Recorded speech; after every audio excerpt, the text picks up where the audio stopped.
പല ദമ്പതികളെയും ഒരുപാട് കാലമായിട്ട് അലട്ടുന്ന ഒരു സംശയമാണ്, ഇങ്ങനെ പ്ലാൻ ചെയ്തൊക്കെ വേണമോ സെക്സിൽ ഏർപ്പെടേണ്ടത്, അതോ സ്പോണ്ടേനിയസ് ആയിട്ട് സിനിമയിലും സീരിയലിലുമൊക്കെ കാണുന്നത് പോലെ ദമ്പതികൾ ബെഡ്റൂമിലേക്കോ അല്ലെങ്കിൽ അടുക്കളയിലോ അവർക്ക് സ്വകാര്യത ലഭിക്കുന്ന ഏതെങ്കിലും ഒക്കെ ഒരു സ്ഥലത്ത് കണ്ടുമുട്ടുന്നു, പരസ്പരം പ്രണയബദ്ധ ഇങ്ങനെ കെട്ടിപ്പിടിക്കുന്നു, ചുംബിക്കുന്നു, അങ്ങനെ പതിയെ പതിയെ രതിപൂർവ്വ ലീലകളിലൊക്കെ മുഴുകിയിട്ട് ബെഡ്റൂമിലോട്ടോ അല്ലെങ്കിൽ അവർക്ക് ഇഷ്ടമുള്ള സ്ഥലങ്ങളിൽ പോകുന്നു. അങ്ങനെ ഒരു കാര്യമാണോ വേണ്ടത്, അതോ ഇന്ന ദിവസം നമുക്ക് ഇന്ന ദിവസം ചെയ്യാം, ഇന്ന സമയത്താവാം എന്നൊക്കെ പറഞ്ഞുകൊണ്ട് ഒരു ഓഫീഷ്യലായിട്ടുള്ള രീതിയിൽ ഇല്ലെങ്കിൽ മറ്റു പല കാര്യങ്ങളും പ്ലാൻ ചെയ്യുന്നത് പോലെ പ്ലാൻ ചെയ്തുകൊണ്ട് വേണമോ ഈ ഒരു കാര്യത്തിലേക്ക് പ്രവേശിക്കുവാൻ എന്ന സംശയമുള്ള ധാരാളം ആളുകളുണ്ട്. എന്നാൽ പുതിയ പഠനങ്ങളൊക്കെയും പറയുന്ന ഒരു കാര്യം അതിവിചിത്രമാണ്. അവർ പറയുന്നത് ആ ദമ്പതികൾ ഇങ്ങനെ പ്ലാൻ ചെയ്ത് ചെയ്യുന്ന കാര്യത്തിന് കൂടുതൽ ആസ്വാദ്യതയുണ്ട്.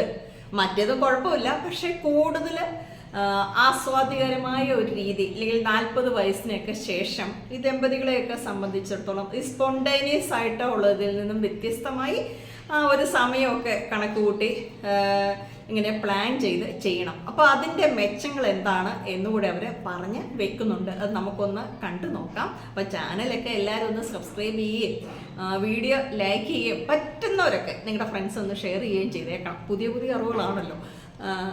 സാധാരണഗതിയിലെ വിവാഹത്തിൻ്റെ ആദ്യകാലങ്ങളിൽ, അതായത് വിവാഹം കഴിച്ച് ഒരു 12 മുതൽ 18 മാസം വരെ, അതായത് 1.5 വർഷം വരെയോ ഈ ആവേശവും പങ്കാളിയെ കാണുമ്പോൾ തന്നെ അങ്ങ് പെട്ടെന്ന് വികാരം വരിക, എന്തെങ്കിലുമൊക്കെ ചെയ്യണമെന്നങ്ങ് തോന്നൽ വരിക. അതിനുശേഷം സ്വാഭാവികമായിട്ടും ഈ അഭിനിവേശം പങ്കാളികളുടെ ഇടയിൽ അല്ലെങ്കിൽ വികാര തീവ്രത പുതുമയൊക്കെ അങ്ങ് മാറുകയും ഒരു ഡെയിലി റുട്ടീൻ എന്നുള്ള രീതിയിലേക്ക് മാറുകയും ചെയ്യും.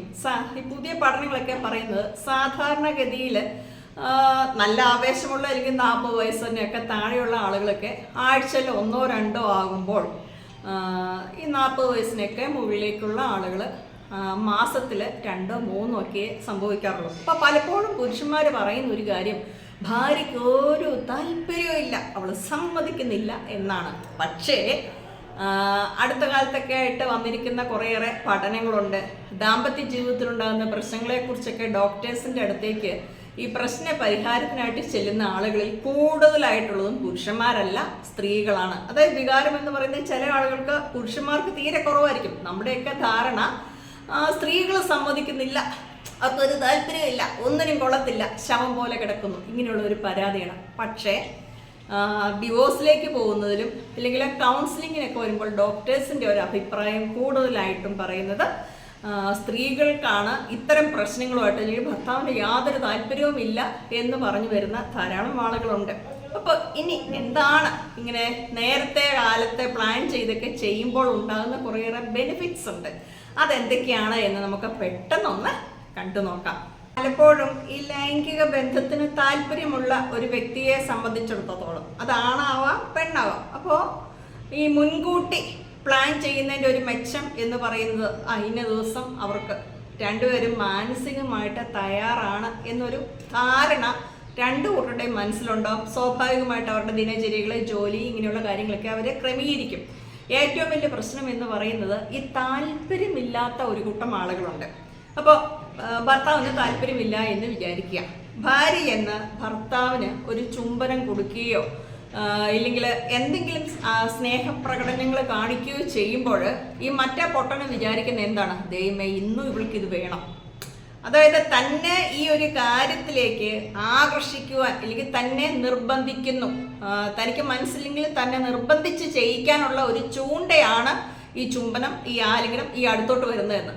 അപ്പം 1 or 2 തവണയൊക്കെ പലപ്പോഴും ഈ ഭാര്യ അല്ലെങ്കിൽ താല്പര്യമില്ലാത്ത വ്യക്തി ഇങ്ങനെ ഒഴിവായി മാറുമ്പോൾ ആത്മാഭിമാനം കൊണ്ട് അപ്പുറത്തുള്ളയാൾ ആദ്യമൊക്കെ 1 or 2 തവണയൊക്കെ പുറകെ പോകും. പിന്നീട് ഇവർക്ക് ഈ ഒരു വ്യക്തിയോട് തന്നെ വിരസതയും താല്പര്യക്കുറവും ഒക്കെ തോന്നുന്നതാണ് സ്വാഭാവികമായിട്ട് നടക്കുന്ന കാര്യം. കാരണം ഒരാളൊക്കെ വേണം, ഒരാൾക്ക് വേണ്ട. അപ്പം ഇനി ബെഡ്റൂമിൽ അടുത്ത് കിടക്കുമ്പോൾ അല്ലെങ്കിൽ ഭാര്യ അല്ലെങ്കിൽ ഭർത്താവ് ഒരാളുടെ ദേഹത്തോട്ട് കൈ വെക്കുമ്പോൾ മറ്റേ ആൾ ചോദിക്കുന്നത്, നിനക്ക് ഇത് അല്ലെങ്കിൽ നിനക്ക് നിങ്ങൾക്ക് എപ്പോഴും ഇത് തന്നെയാണ് പണി. അപ്പോൾ തന്നെ ഈ ഒരു പരിപാടിക്ക് വേണ്ടിയിട്ട് ആകർഷിക്കാനാണ് എന്നൊരു തോന്നൽ വരും. അതുകൊണ്ട് തന്നെ ഇത്തരക്കാർ കാണിക്കുന്ന ഒരു പരിപാടി എന്ന് ചോദിച്ചു കഴിഞ്ഞാൽ, പങ്കാളി അടുത്തോട്ട് വരുമ്പോൾ അല്ലെങ്കിൽ അവരുടെ ശരീരത്തിൽ തൊടുകയൊക്കെ ചെയ്യാൻ പോലും സമ്മതിക്കാതെ ഇവരിങ്ങനെ ഒഴിവായി പൊക്കോണ്ടിരിക്കും. സ്വാഭാവികമായിട്ട് ഇത് ദാമ്പത്യ ജീവിതത്തിൽ വലിയ പ്രശ്നമാണ്. എന്നാൽ നേരെ മറിച്ച് നമുക്ക് ഇന്ന ദിവസം എന്നുള്ള രീതിയിൽ ഭാര്യയുടെയും ഭർത്താവിൻ്റെ ഇടയ്ക്ക് ഒരു സംഭാഷണം വന്നു കഴിഞ്ഞാൽ മറ്റേ പങ്കാളി അല്ലെങ്കിൽ താല്പര്യമില്ലാത്ത ആളുടെ അടുത്തേക്ക് താല്പര്യമുള്ള ഒരാൾ സംസാരിക്കാനോ വെറുക്കാനോ എന്തെങ്കിലുമൊക്കെ ചെന്ന് കഴിഞ്ഞാൽ ഇതിനു വേണ്ടിയിട്ടല്ല എന്ന് അവരുടെ മനസ്സ് തന്നെ സമ്മതിക്കും. അപ്പം പിന്നെ അവർക്ക് ആ പ്രശ്നമില്ല. അല്ലെങ്കിൽ ഒഴിവാകാൻ വേണ്ടിയിട്ടുള്ള കാര്യങ്ങൾ ഇങ്ങനെ വളരെ കഷ്ടപ്പെട്ട് തപ്പിയെടുത്ത് ആലോചിച്ച് ഒഴിവായി പോകും. അപ്പം ഇങ്ങനത്തെ ഉള്ള ഒരു ഈഗോ പ്രോബ്ലം ഇല്ലെങ്കിൽ നാണക്കേട് ഇത്തരത്തിലുള്ള പ്രശ്നങ്ങൾ ഒഴിവാക്കുവാൻ വേണ്ടിയിട്ട് ഈ മുൻകൂട്ടി പറയുന്ന ഒരു കാര്യത്തിന് കഴിയുമെന്നുള്ളതാണ് ഇതിൻ്റെ ഏറ്റവും പ്രധാനപ്പെട്ട കാര്യം. മുൻകൂട്ടി പ്ലാൻ ചെയ്ത് കഴിയുമ്പോൾ ഈ ഒരു കാര്യത്തിന് വേണ്ടിയിട്ടുള്ള ഒരു കാത്തിരിപ്പ് ഇല്ലെങ്കിൽ മനസ്സിനെ സജ്ജമാക്കുക, നല്ല ഫുഡൊക്കെ കഴിച്ച് നന്നായിട്ട് കുളിച്ച് ഫ്രഷായിട്ടൊക്കെ വന്ന് അല്ലെങ്കിൽ സുഗന്ധ ലേപനങ്ങളൊക്കെ പുരട്ടി ഇന്ന് എന്താണ് ചെയ്യേണ്ടത്, എങ്ങനെയാണ് ചെയ്യേണ്ടത്, ഏതൊക്കെയാണ് കാര്യങ്ങൾ, ഏതൊക്കെ പൊസിഷൻ, ഇങ്ങനെയുള്ള കാര്യങ്ങളൊക്കെ മനസ്സിൽ ചിന്തിച്ചു കൂട്ടുന്നതിന് രണ്ടു പേർക്കും ധാരാളം സമയം കിട്ടുന്നുണ്ട്. അതുകൊണ്ട് തന്നെ രതിപൂർവ്വ ലീലകൾക്കായിട്ട് കൂടുതൽ സമയം കണ്ടെത്താൻ കഴിയും. അല്ലെങ്കിൽ ഒരു സ്ട്രെസ്സൊന്നും ഇല്ലാതെ തിടുക്കപ്പെട്ടല്ലാതെ രണ്ടുപേരുടെയും ഒരു സൗകര്യത്തിനും താല്പര്യത്തിനും ഒക്കെ അനുസരിച്ച് ആവശ്യത്തിന് സമയമെടുത്ത് ഓരോ കാര്യങ്ങളും ഈ യാന്ത്രികമായിട്ട് ചെയ്യുന്നതിൽ നിന്ന് വ്യത്യസ്തമായിട്ട് ആസ്വദിച്ച് ചെയ്യുന്നതിനും ടെൻഷൻ കൂടാതെ ചെയ്യുന്നതിനും വളരെ റിലാക്സ്ഡ് ആയിട്ട് ഈ ഒരു സമയം എൻജോയ് ചെയ്യുന്നതിനും കഴിയുന്നു എന്നുള്ളതാണ്. അതുപോലെ നമ്മൾ പലപ്പോഴും പറഞ്ഞിട്ടുണ്ട്, പല ദമ്പതികളും ചെയ്യുന്ന ഒരു മിസ്റ്റേക്ക് എന്ന് പറയുന്നത് രാത്രി ഭക്ഷണമൊക്കെ കഴിച്ച് വയറ് നിറയെ അങ്ങ് വീർത്തതിന് ശേഷം പോയി കിടന്ന് പെട്ടെന്ന് അങ്ങ് ഉറങ്ങുക അല്ലെങ്കിൽ ഈ ഒരു കാര്യം ചെയ്യുക എന്നുള്ളത്. അപ്പം അതിൽ നിന്നൊക്കെ വ്യത്യസ്തമായിട്ട് നമുക്ക് ഇന്ന ദിവസം ഇന്ന സമയം എന്നൊക്കെ പറയുമ്പോൾ അതിനൊരു ആസ്വാദ്യതയുണ്ട്. അതേപോലെ വീട്ടിലൊക്കെ ഒരുപാട് ആളുകളൊക്കെ ഉള്ള ആളുകൾ അല്ലെങ്കിൽ കുട്ടികൾ, ചെറിയ കുട്ടികളൊക്കെ ഉള്ള വ്യക്തികളെയൊക്കെ സംബന്ധിച്ചിടത്തോളം പലപ്പോഴും ഇങ്ങനെ മുൻകൂട്ടി പ്ലാൻ ചെയ്യുക എന്ന് പറഞ്ഞാൽ അവർ ഇല്ലാത്തൊരു സമയമായിരിക്കാം. ഇല്ല എങ്കിൽ ഇവർ ഏതെങ്കിലും ഒരു സ്ഥലത്ത് പിക്നിക്കിന് പോകുമോ അല്ലെങ്കിൽ ഭാര്യയും ഭർത്താവും മാത്രമായിട്ടിരിക്കുന്ന ഒരു സമയത്ത് എവിടെയെങ്കിലുമൊക്കെ പോകുമ്പോൾ അവരുടെ സ്വകാര്യതയിൽ അവർക്ക് എല്ലാ കാര്യവും അവരാഗ്രഹിക്കുന്ന രീതിയിലേക്ക് ചെയ്യുവാനായിട്ട് കഴിയും, ഇടിപിടിയെന്നല്ലാതെ എന്നുള്ളൊരു പ്രത്യേകതയാണ് ഇതിൻ്റെ ഏറ്റവും വലിയൊരു ബെനിഫിറ്റായിട്ട് പറയുന്നത്.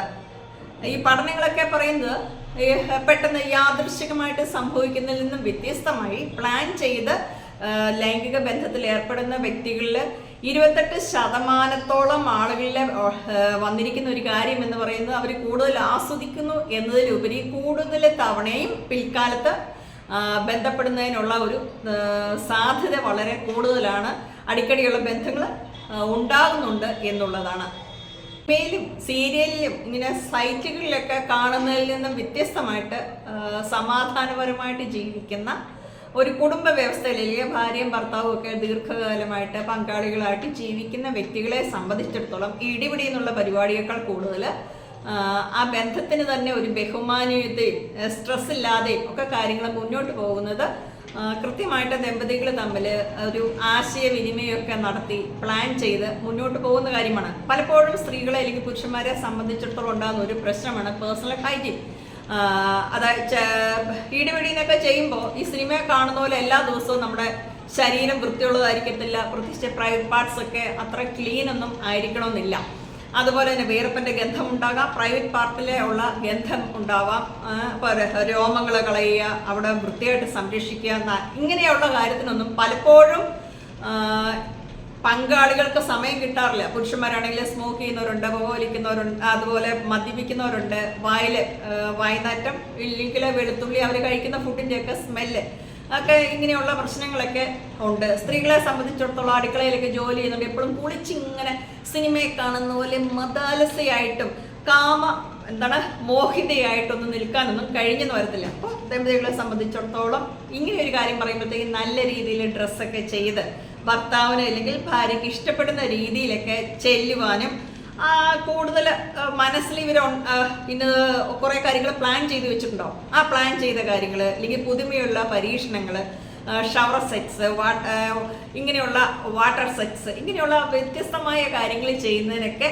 ഈ ഒരു കാര്യമാണ് ദമ്പതികൾക്ക് കൂടുതൽ സഹായകരമായിട്ടുള്ളത്. അപ്പം വിവാഹത്തിൻ്റെ ആദ്യ കാലങ്ങളിലൊക്കെ എന്താണ് തോന്നുന്ന പോലെ കാണുമ്പോൾ സ്നേഹവും വികാരവും ഒക്കെ അങ്ങ് മുളയ്ക്കും. പക്ഷെ വിവാഹം കഴിഞ്ഞ ഒരു പ്രായമൊക്കെ ആകുമ്പോൾ ഈ ഒരു കാര്യമാണ് കൂടുതൽ നല്ലത്. പലപ്പോഴും ഞാൻ പറഞ്ഞല്ലോ, ഒരു കൂട്ടർക്ക് താല്പര്യം ഉണ്ടാവും, ഒരു കൂട്ടർക്ക് താല്പര്യമേ ഇല്ല. അപ്പം അങ്ങനെ ഒരു പ്രശ്നം നിങ്ങളുടെ ഇടയിലുള്ള വ്യക്തികളൊക്കെ ഈ ഒരു കാര്യമാണ് കൂടുതലായിട്ട് ശ്രദ്ധിക്കേണ്ടത്. അപ്പോൾ പുതിയ വിഷയം എടുക്കട്ടെ, നമുക്ക് വീണ്ടും കാണാം.